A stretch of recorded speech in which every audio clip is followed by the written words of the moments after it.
Chicken biryani ഉണ്ടാക്കാൻ തോന്നിയപ്പോഴേ കുറച്ച് chicken എടുത്തു. മഞ്ഞളും കാശ്മീരി ചില്ലിയും ജിഞ്ചർ ഗാർലിക് പേസ്റ്റും ആവശ്യത്തിനൊപ്പം ഗരം മസാലയും ചേർത്ത് 10 മിനിറ്റ് വെച്ചിട്ട് അങ്ങ് ശാലോ ഫ്രൈ ചെയ്തേക്കണം.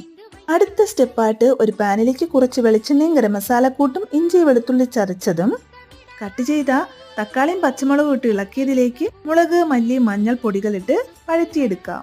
ഇതിലേക്ക് കുറച്ച് ഫ്രൈ ചെയ്ത് വെച്ച സവാളയും മല്ലിച്ചപ്പും ഇട്ട് കൊടുത്തിളക്കാം. അപ്പോൾ ഫ്രൈ ചെയ്ത് വെച്ച ചിക്കൻ ഇതിലേക്ക് ഇട്ട് കൊടുക്കാൻ സമയമായി. അപ്പോൾ ഇതിലേക്ക് അതുകൂടി ഇട്ട് കൊടുക്കാം.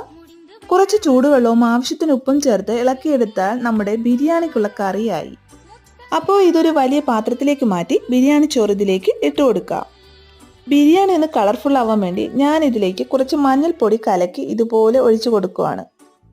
അപ്പോൾ ഉള്ളി മൊരിച്ചതും അണ്ടിപ്പരിപ്പും മുന്തിരിയും നെയ്യും എല്ലാം കൂടെ ചേർത്ത് നമ്മുടെ ഡെക്കറേഷൻ അങ്ങ് കഴിഞ്ഞു. അപ്പോൾ ഇതൊന്ന് ദം ചെയ്തെടുക്കുമ്പോൾ ഇതാണ് ബിരിയാണിയുടെ ഫൈനൽ ലുക്ക്.